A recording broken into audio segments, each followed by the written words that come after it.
La noticia en Colombia: el suspendido gobernador de Antioquia, Aníbal Gaviria, le pedirá a la Corte Suprema de Justicia que anule la medida de aseguramiento que le dictó la Fiscalía. Y el ex gobernador también de Antioquia, Sergio Fajardo, dice que en su opinión el actual fiscal no ha construido suficiente confianza. La superindustria investiga a funerarias por no entregar información de COVID-19. Paula. Giovanni, buenas noches. Sí, son 40 funerarias contra las que la Superintendencia de Industria y Comercio formuló pliego de cargos por no responder a una solicitud de información que esta entidad había hecho desde el pasado mes de abril. Se investigan, entre otras cosas, sobrecostos e incumplimientos de contratos. De sabotaje, jugadita y hasta filibusterismo grosero y rampante fue calificada una recusación que llegó a la Comisión Primera del Senado y que frenó la votación del proyecto de ley que busca la cadena perpetua para violadores y asesinos de menores de edad. Sesión candente en la Comisión Primera del Senado alrededor del debate sobre la cadena perpetua para los violadores de niños. Hoy hubo de todo, se recusaron a todos los senadores de la Comisión Primera, finalmente se levantó la recusación y mañana seguirá el debate porque no se alcanzó hoy a votar finalmente cuando quedan solo 12 días para tener 2 debates más. ¿Cómo está el balance de fuerzas? Lo vamos a analizar. Y el fútbol colombiano no arranca. Hoy finalmente no empezaron los entrenamientos individuales y además la división de directivos en la DIMAYOR es cada vez más notoria. Carlos.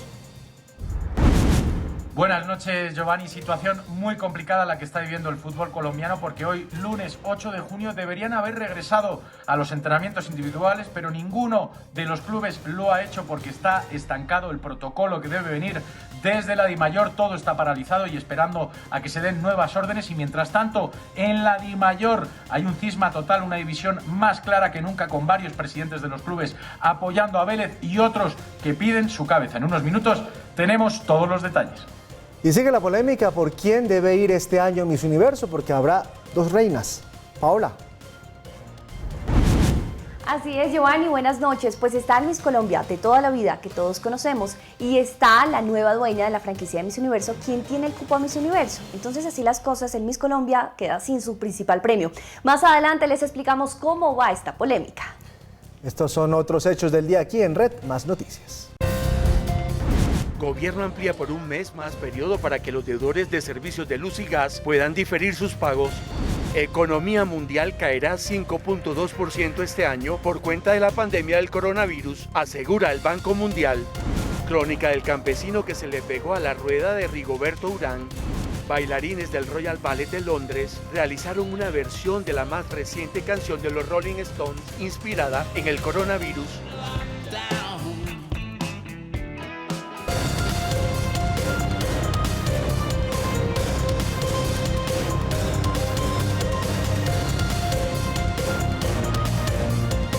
Comienza Red Más Noticias. Una fuerte tormenta política es la que se vive en el país por cuenta de la decisión de la Fiscalía de dictar medida de aseguramiento contra el suspendido gobernador de Antioquia, Aníbal Gaviria. Hoy, el propio Gaviria aseguró que es inocente y dijo que le pedirá a la Corte Suprema de Justicia que anule la medida de aseguramiento en su contra. Yo no tengo rabo de paja y eso lo voy a demostrar. Yo tengo la conciencia tranquila. Después de conocerse que Aníbal Gaviria figura en la investigación de la Fiscalía por irregularidades que se hicieron en un contrato en el año 2005, el mandatario dio a conocer que radicará una solicitud de revisión de su caso para que la Corte Suprema de Justicia declare la nulidad de la medida de aseguramiento dictada por la Fiscalía General de la Nación el pasado viernes. No creo que existan las garantías con la Fiscalía y especialmente con el fiscal delegado del caso. Y eso ha sido demostrado por la falta de garantías en todo el proceso. Pero sí lo haré ante la Corte Suprema porque sigo creyendo y seguiré creyendo hasta el final en la justicia colombiana. Gaviria aclaró que hizo seguimiento a la obra de la Troncal de La Paz y que se reunió con los constructores e interventores, pero insistió en que no firmó el contrato. Tiene que haber dolo por parte del gobernador de Antioquia y los otros vinculados en la participación de la conducta, porque si no hay dolo, no hay intencionalidad de participar en los punibles que le fueron imputados, pues a futuro no habrá responsabilidad. Pocos días después de conocer la voz de apoyo de algunas figuras como el expresidente Álvaro Uribe Vélez, Sergio Fajardo y Luis Alfredo Ramos, el día de ayer se conoció que la Fiscalía ordenó compulsar copias de las denuncias a estos últimos dos mencionados y exgobernantes de Antioquia por presuntas irregularidades frente al caso que hoy envuelve a Aníbal Gaviria debido a que tuvo ocurrencia en sus años de gobierno. Manifiesto mi entera disposición de atender el llamado de las autoridades competentes sobre mis actuaciones como gobernador de Antioquia, periodo 2008-2011, siempre ajustadas a la ley. Asimismo, Sergio Fajardo dio a entender que está dispuesto a las investigaciones que sean necesarias, siempre y cuando cuenten con las garantías suficientes. Entre tanto, se abre otro dilema en este caso, pues algunos abogados penalistas consideran que a Aníbal Gaviria se le está vulnerando los derechos políticos. Además, no representa un peligro para la sociedad. Interpondría el recurso de apelación. Si no me surge efecto, interpondría el control de legalidad y también paralelamente la medida cautelar ante la Comisión Interamericana de Derechos Humanos, porque le están coartando sus derechos políticos y de las personas, los antioqueños que votaron por él. Todo esto gira en torno a presuntas irregularidades en la ejecución de un contrato para pavimentar un tramo de la Troncal de La Paz. Eso es lo que tiene al suspendido gobernador de Antioquia, Aníbal Gaviria, contra las cuerdas. El proceso se adelanta bajo la ley 600, es decir, bajo el antiguo sistema penal, lo que implica que es la Fiscalía la autoridad encargada de definir la situación jurídica del gobernador hasta que se profiera un fallo. A finales del 2019, la Fiscalía inició formalmente la investigación a fin de establecer la supuesta comisión de los delitos de contratos sin cumplimiento de requisitos legales en concurso con peculado por apropiación en favor de terceros que se habrían cometido en la celebración del contrato por 41.663 millones de pesos y sus otros sí por más de 3.995 millones y 16.334 millones. Teniendo en cuenta que el contrato principal se tramitó y firmó en diciembre de 2005, que las conductas con probable relevancia jurídico-penal por las cuales se investiga al entonces gobernador de Antioquia, Aníbal Gaviria Correa, tuvieron ocurrencia desde aquella época, esto es, bajo la vigencia de la Ley 600 de 2000. Precisamente, en el marco de esa investigación, el pasado 16 de abril, el gobernador Gaviria Correa rindió indagatoria en la Fiscalía. Allí manifestó que él delegó el proceso de contratación y que él mismo contó con todos los rigores de ley.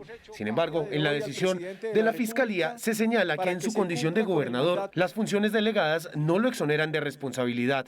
En ningún caso, los jefes y representantes legales de las entidades estatales quedarán exonerados por virtud de la delegación de sus deberes de control y vigilancia de la actividad precontractual y contractual. Para el caso en concreto, cree la Fiscalía, y así lo revela en su hipótesis de modus operandi, que hubo irregularidades desde el principio en la fijación de anticipos y que los mismos además fueron manejados de forma irregular, permitiendo que el consorcio representado por integrantes de la familia Solarte, vinculados a otros hechos de corrupción, se quedaran con más de 1.500 millones de pesos. La gobernación de Antioquia previó que se concedería a título de anticipo el 25% del valor básico del contrato. Valga reiterarlo, sin que mediara fundamento alguno en el acto de la celebración del contrato 2005 CO 20335, como se lee en la cláusula octava, el porcentaje del anticipo fue cambiado al 29%, hecho frente al cual, en diligencia de la indagatoria, el gobernador Gaviria Correa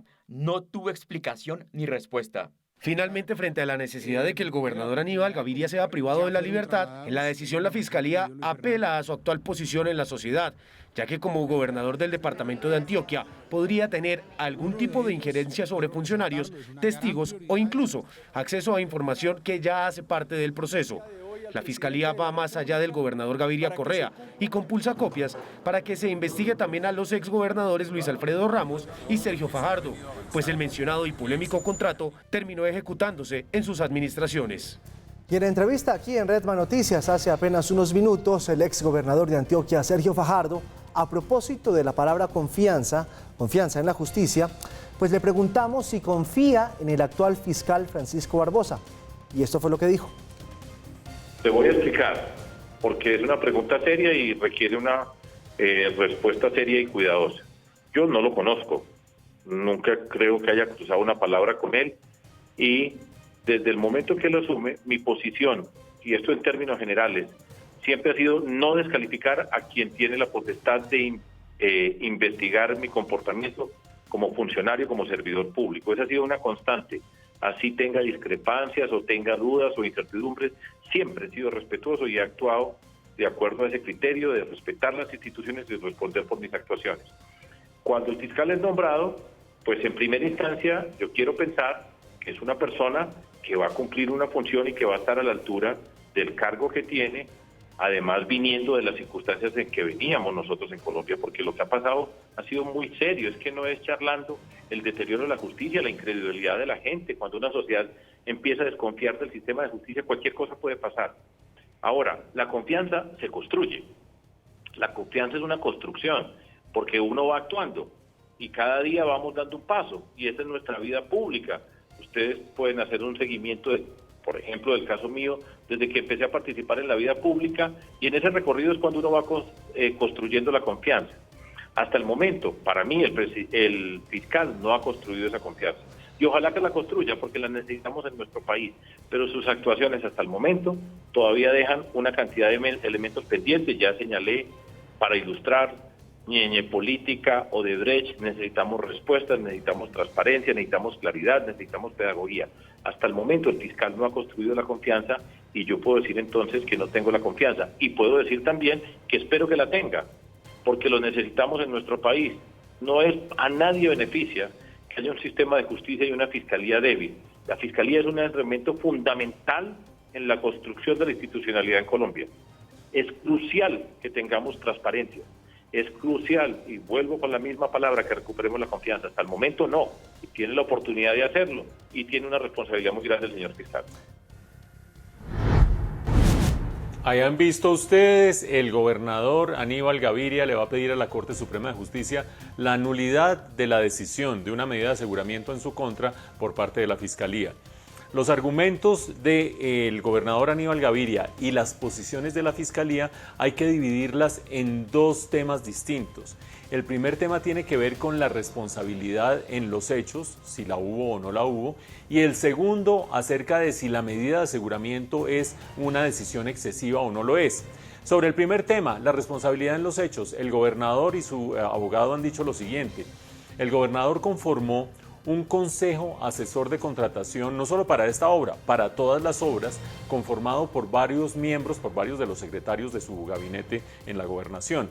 Y él dice, ese consejo terminaba haciendo las evaluaciones, terminaba tomando las decisiones, terminaba siendo responsable de esas decisiones. La Fiscalía le dice, no señor, por más consejo asesor que usted termine nombrando, el gobernador es el último responsable político y administrativo de las decisiones que se tomen sobre estos contratos de obra pública. Por lo tanto, si es cierto, como lo dice la Fiscalía, que el anticipo se subió de 25% a 29% y que al final el valor de la obra se terminó adicionando, pues entonces no tendría que responder el Consejo Asesor de Contratación, sino que tendría que responder el gobernador. Es la posición de la Fiscalía. Pero además la Fiscalía dice sobre ese tema, no nos parece tan claro que el gobernador diga yo no tuve nada que ver y eso lo decidió el Consejo Asesor de Contratación, porque según la Fiscalía el gobernador visitó por lo menos dos veces las obras, una de ellas después de que la obra ya iba bastante avanzada, más de 50% de avance, lo que quiere decir que sí estaba al tanto de lo que estaba sucediendo, pero la Fiscalía agrega en su escrito, termina diciendo, el gobernador además llamaba a sus funcionarios a preguntarles cómo va el proceso, cómo va la obra, etcétera, etcétera. Habrá quien diga en el otro plato de la balanza, pues si no va y pregunta, y si no va y mira, y si no va, pues la Fiscalía lo estaría acusando de ser absolutamente indolente, de dejar que la obra siguiera por su cuenta, de no ocuparse de las cuestiones. Pero bueno, la Fiscalía está diciendo en este caso, el gobernador sí estaba metido en el tema. Otra cosa distinta a si hay responsabilidad o no y si ese consejo asesor termina eximiendo al gobernador de responsabilidad es si la medida de aseguramiento que se le ha dictado en su contra es excesiva o no es excesiva. Acuérdense ustedes, en Colombia se dicta medida de aseguramiento cuando hay ¿qué es medida de aseguramiento? Que a alguien se lo lleven a la cárcel antes de que haya una decisión judicial.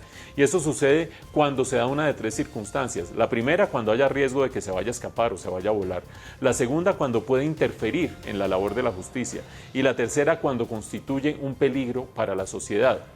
La Fiscalía, en su escrito, ya deja mucho más clara la posición de la institución frente a esos tres temas. Dice, número uno, no creemos que el gobernador se fuera a escapar y por lo tanto esa no es nuestra motivación al dictar medida de aseguramiento. Número dos, es posible que el gobernador en la gobernación sí pudiera interferir con la justicia y da un indicio que ustedes valorarán si es razonable o no. Dice, la Contraloría Departamental terminó hablando de este caso en el 2011 y le terminó llevando el caso a la Fiscalía, a los fiscales departamentales en el 2011. Y solo llegó hasta la Fiscalía en Bogotá en el año 2018. Y el que se haya demorado tanto es una muestra de que las instituciones sí se pueden interferir cuando hay unas personas de peso político. No sé si el argumento sea razonable o no, pero algo sí argumenta la Fiscalía en este caso. Y finalmente, la Fiscalía termina diciendo, es posible que el gobernador sí sea una persona que puede ser un peligro para la sociedad, porque si ya lo hizo una vez, dice la Fiscalía, en meter la mano en obra pública, puede ser que lo vuelva a meter nuevamente. Esta discusión seguirá adelante, vamos a ver cómo termina evolucionando y nosotros estaremos analizando.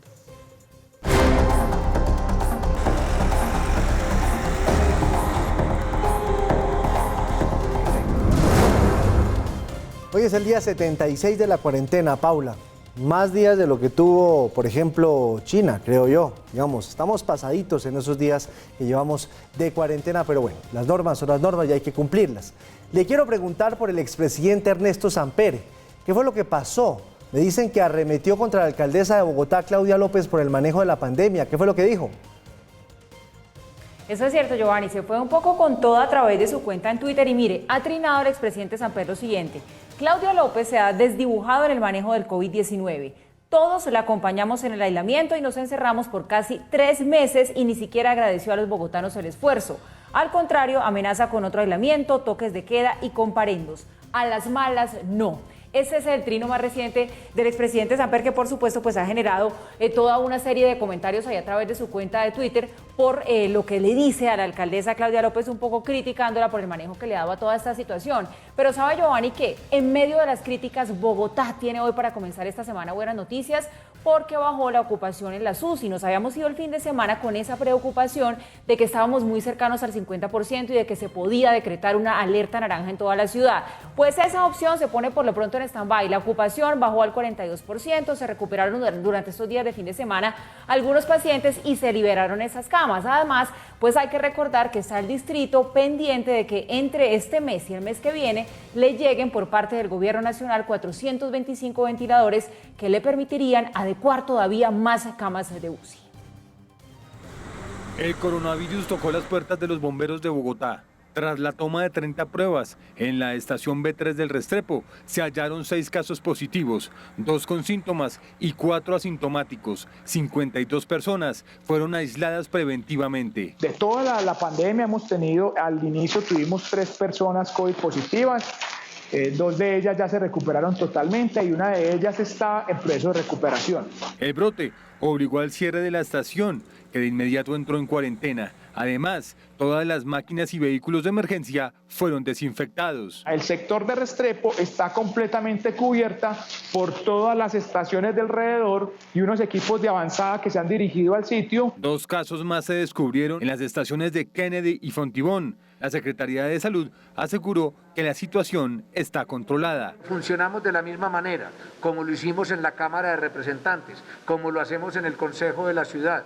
Si tenemos un caso, trasladamos nuestros equipos de vigilancia epidemiológica y a aquellos contactos se les hace de manera intensiva el muestreo. La entidad también reportó que, de acuerdo con lo señalado por el ministro de Salud, se están haciendo auditorías a todas las UCI de la ciudad. El 93% de las instituciones prestadoras de servicios de salud que hemos visitado en Bogotá tienen protocolo de ingreso, estancia y egreso a UCI adulto y para atención a pacientes sospechosos, probables o confirmados de COVID.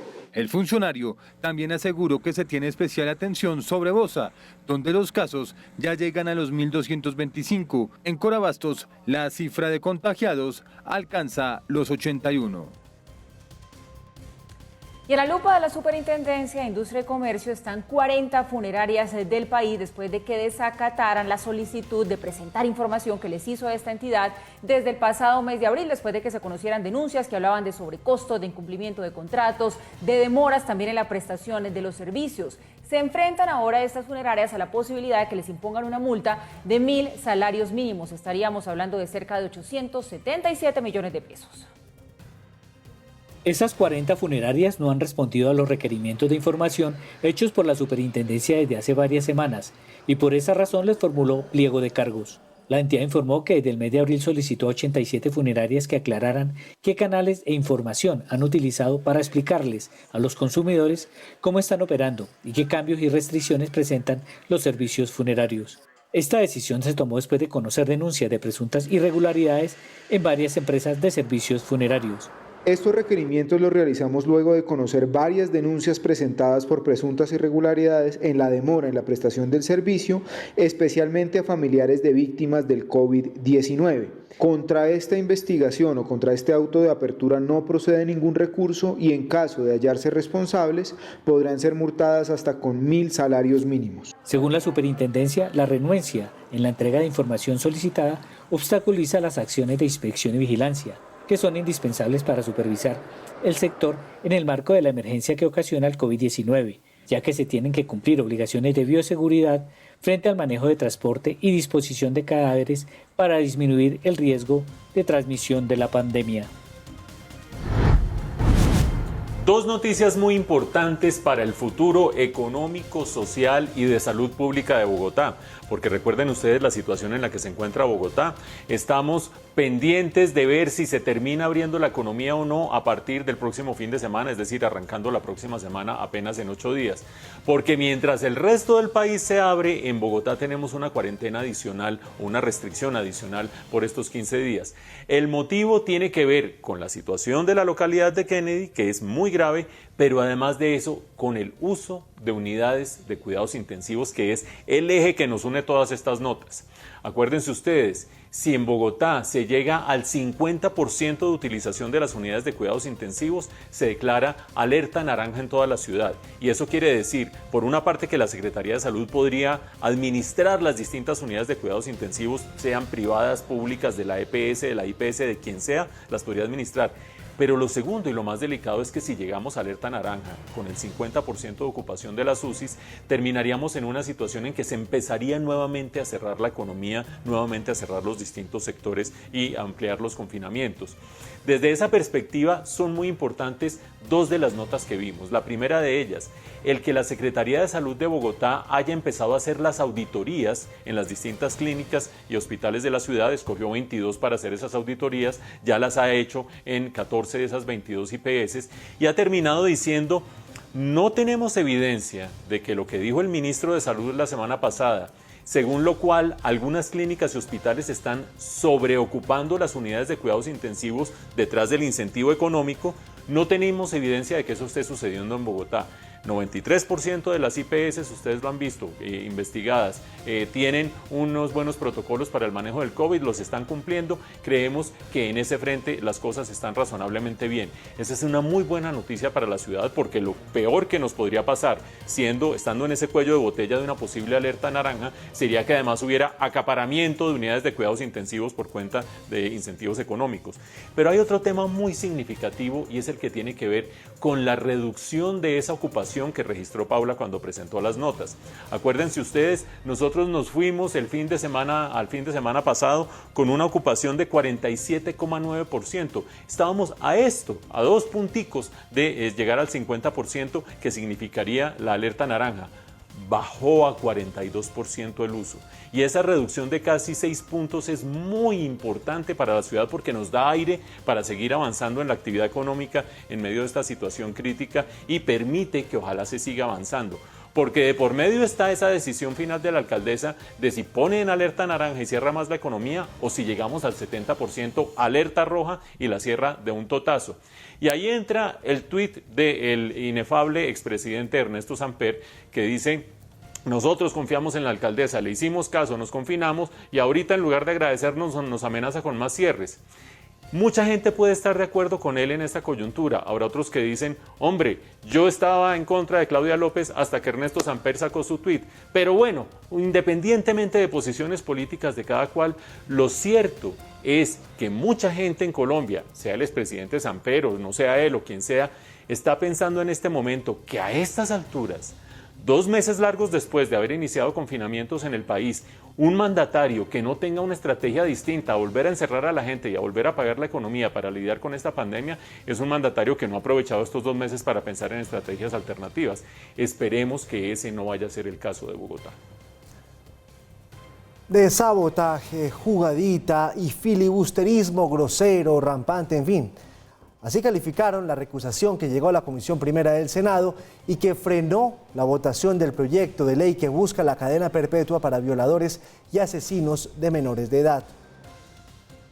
Alegando provecho político, el abogado Esteban Salazar recusó a todos los senadores de la Comisión Primera del Senado y enredó la votación en 7º debate de la iniciativa que permitirá condenar a prisión perpetua a violadores y asesinos de niños. A mí me parece una maniobra, y lo voy a decir con todas sus letras, de filibusterismo grosero y rampante. Porque si están retrasando el funcionamiento del Congreso simplemente por jugaditas de esas que le gustan a algunos para retrasar, entonces vamos a tener que ponerle un poquito de seriedad a ese tema.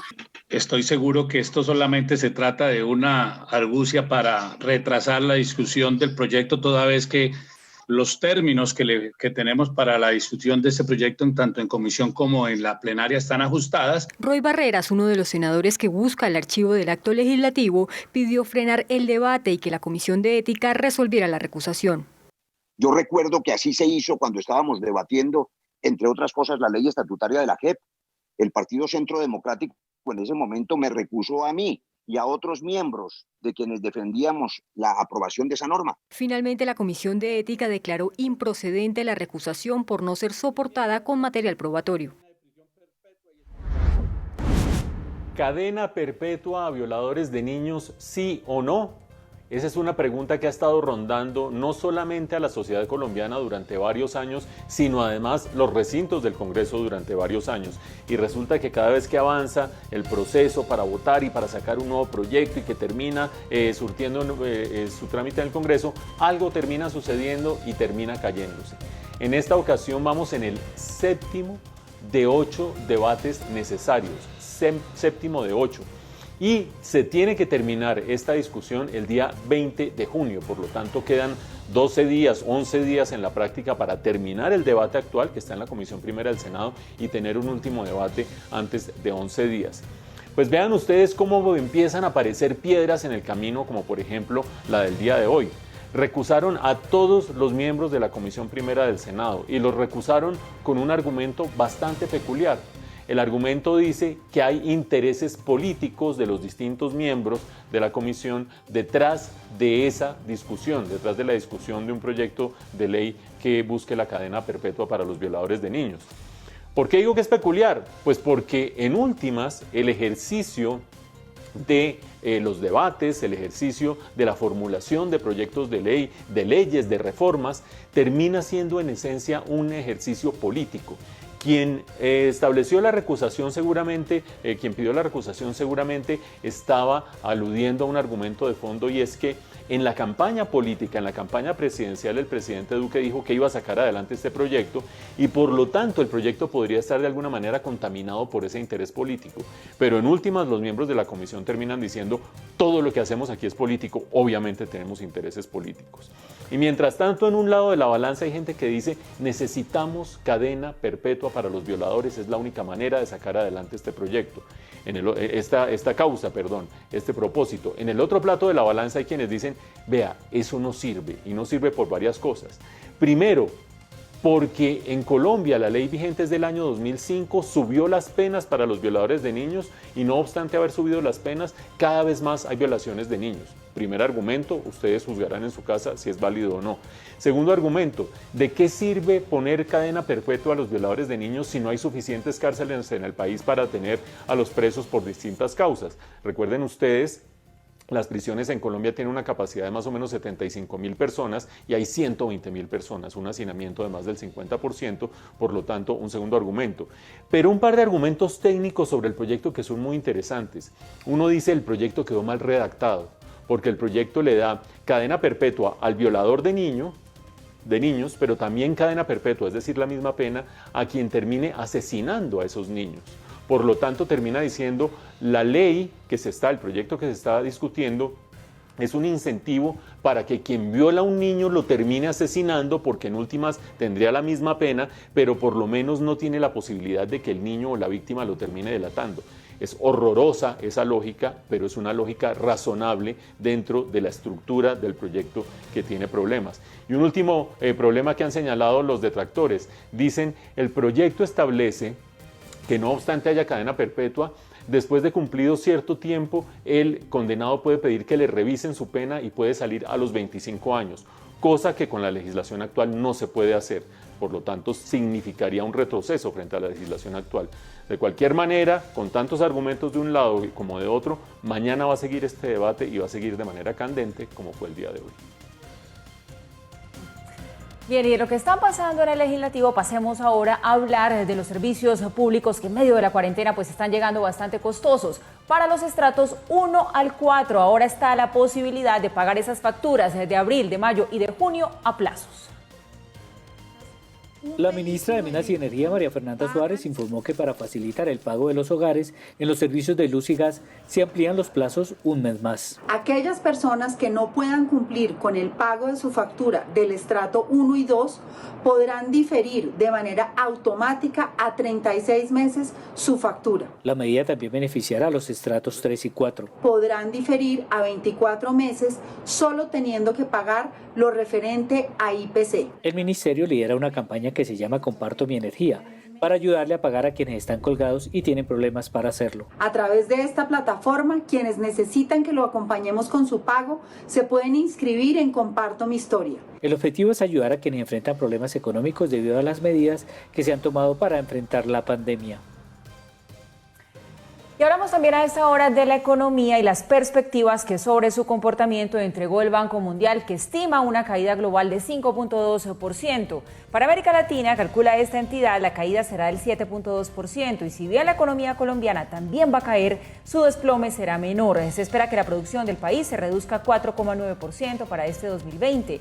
El Banco Mundial proyecta una contracción que llevará al planeta a la peor recesión en 80 años y sitúa entre 70 y 100 millones el número de personas que podrían caer en la pobreza extrema.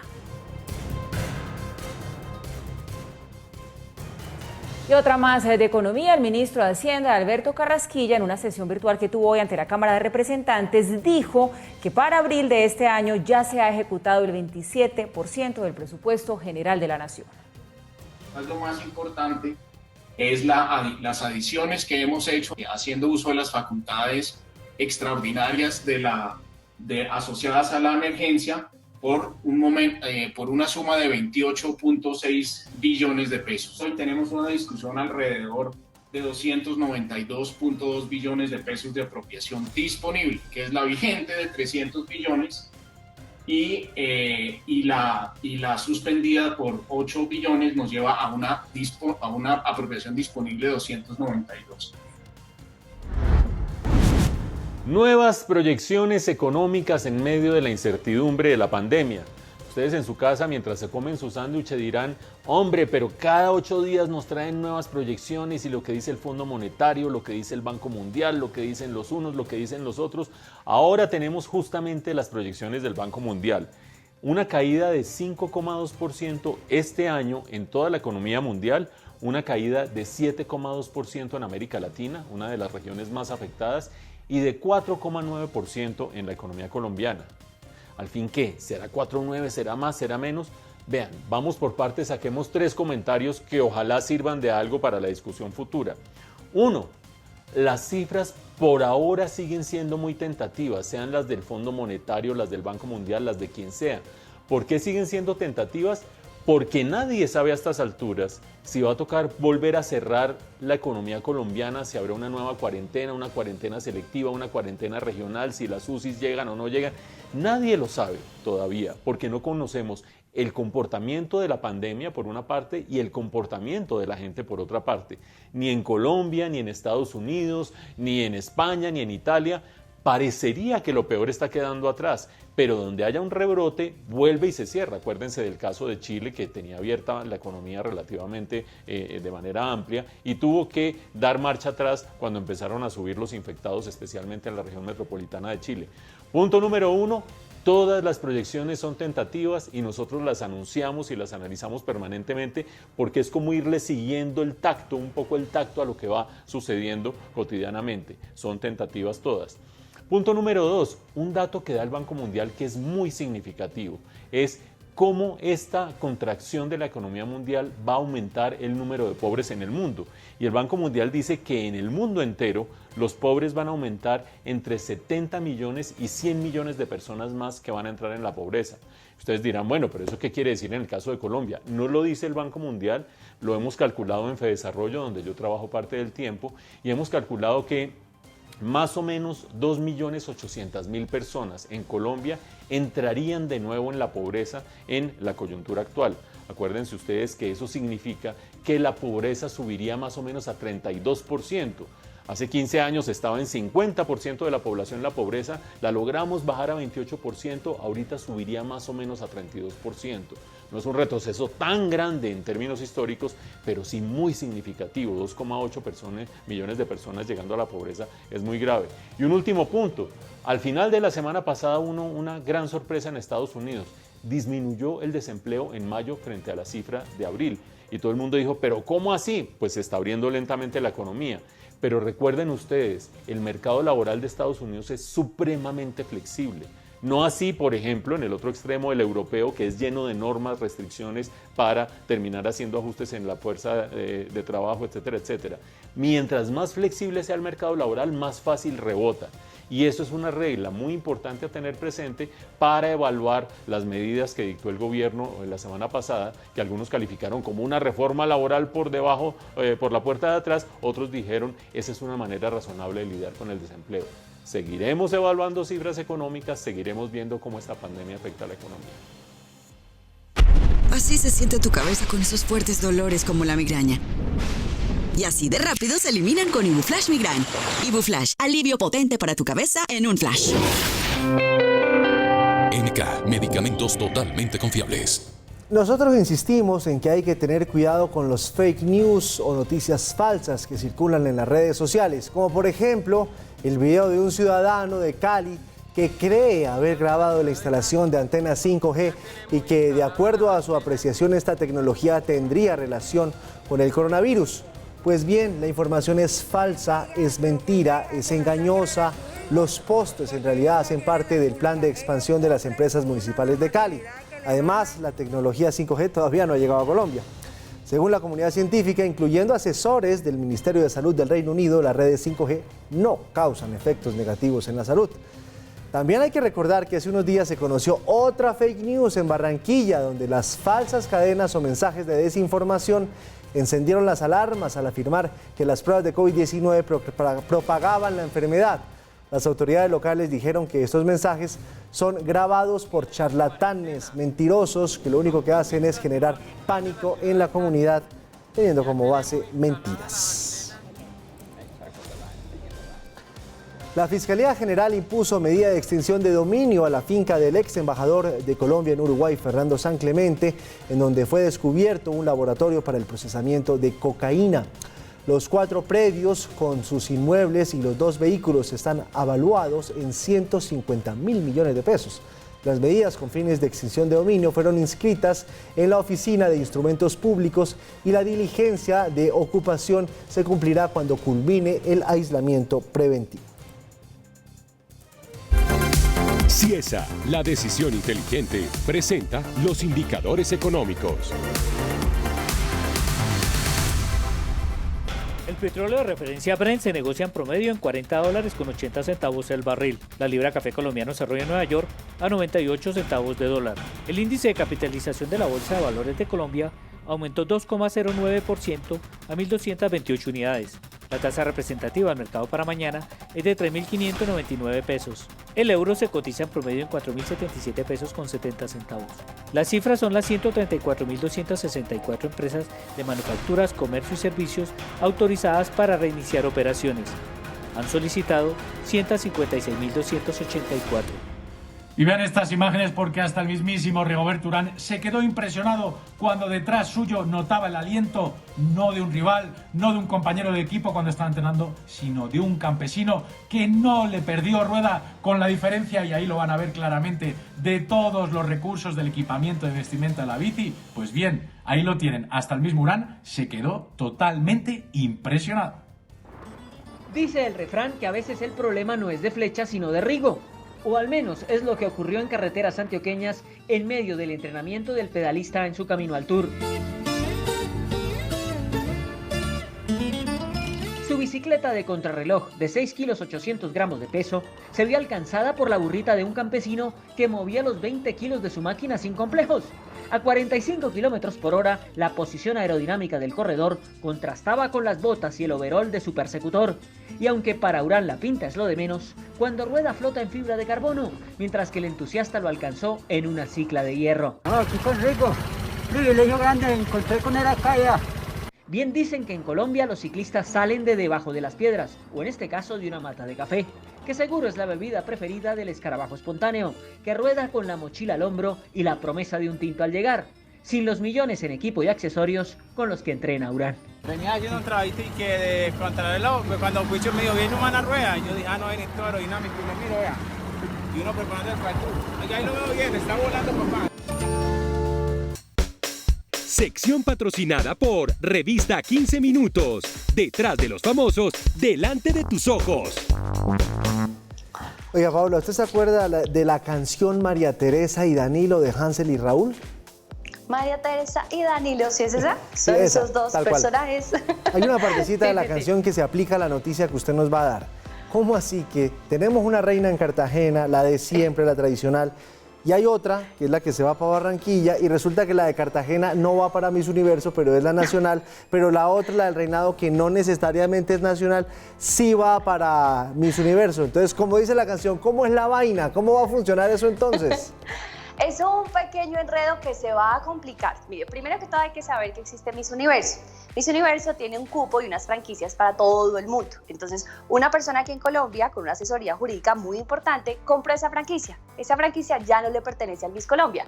Entonces, Miss Colombia creía que tenía ese cupo a Miss Universo y le dijeron, no señor, ese cupo ya lo tiene otra persona. Esa otra persona quiere hacer un reinado en Barranquilla. Entonces, el Miss Colombia se quedó sin su premio principal. Eso es una polémica que se está dando porque parece ser que las dos partes no se encuentran en un acuerdo para que tengamos una Miss Colombia, como toda la vida, que vaya a Miss Universo. Raimundo Angulo, como todo rey, enfrenta divisiones en su monarquía.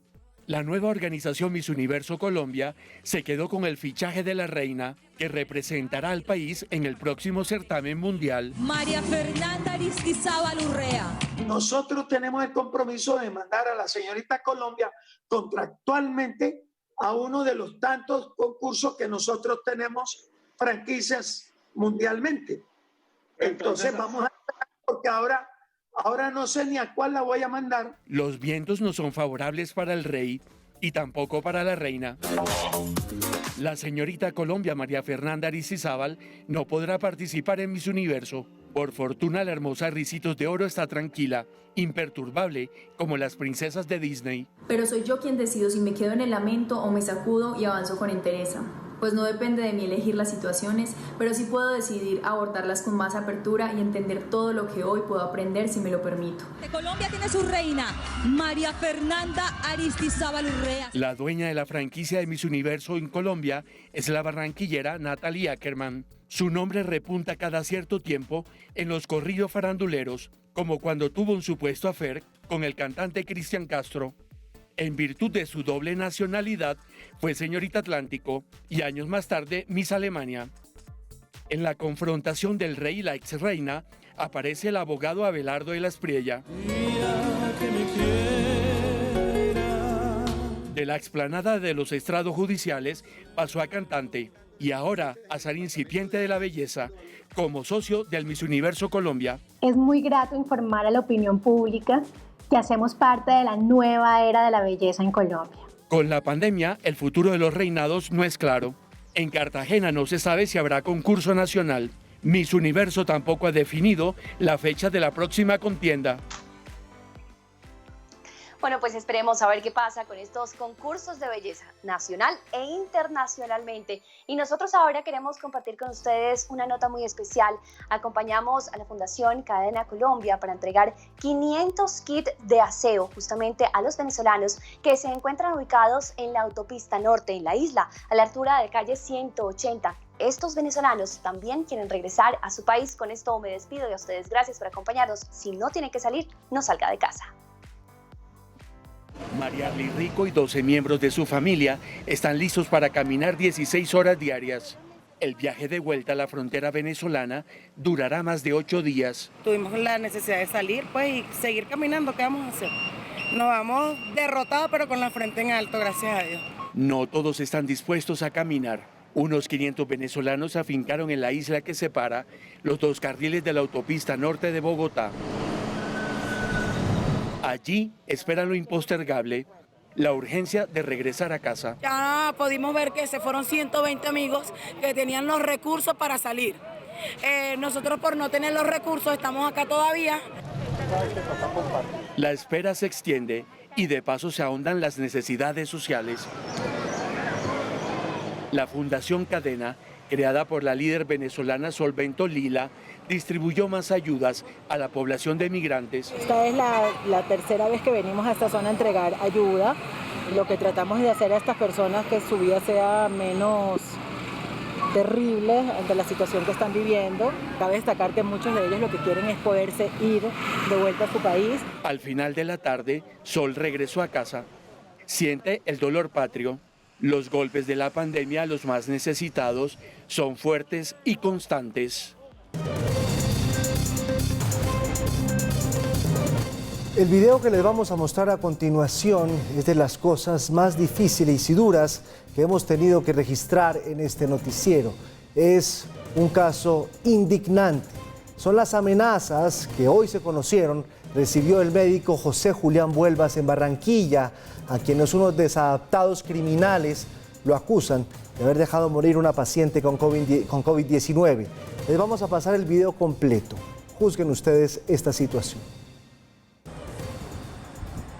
Buenas tardes, mi nombre es José Julián Vuelvas Díaz, médico internista intensivista. Trabajo en la unidad de cuidado intensivo de la clínica materno-infantil Adela de Char de Soledad. En el día de hoy recibí 2 sufragios, uno en mi lugar de trabajo y llegando actualmente en mi lugar de residencia. Me acusan de haber dejado morir una señora en pandemia en la unidad de cuidado intensivo. Nosotros, es imposible que dejemos morir a la gente.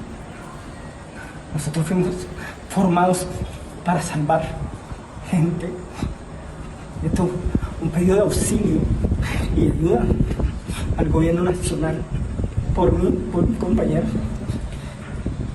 y por todos los médicos de este país. Por Dios, ¿hasta cuándo? Si salimos todos los días a trabajar y en muchas ocasiones no tenemos ni siquiera las condiciones y a pesar de eso nos enfrentamos a esta pandemia. Por Dios, ¿hasta cuándo? Indignante, infame, ¿hasta cuándo? Este caso no puede volver a repetirse en nuestro país. Estamos esperando a ver qué dice la alcaldía, que anuncia que tendrá acompañamiento de la policía. ¿Qué va a hacer la fiscalía? Debe entrar a investigar de manera inmediata de dónde vienen estas amenazas a este médico en Barranquilla, y hay que proteger la vida de él a toda costa. Este tipo de casos no deben suceder en nuestro país. Esperamos que actúen las autoridades cuanto antes. Nuestra solidaridad con el doctor Vuelvas. Hasta aquí esta emisión de Redman Noticias. Feliz noche para todos.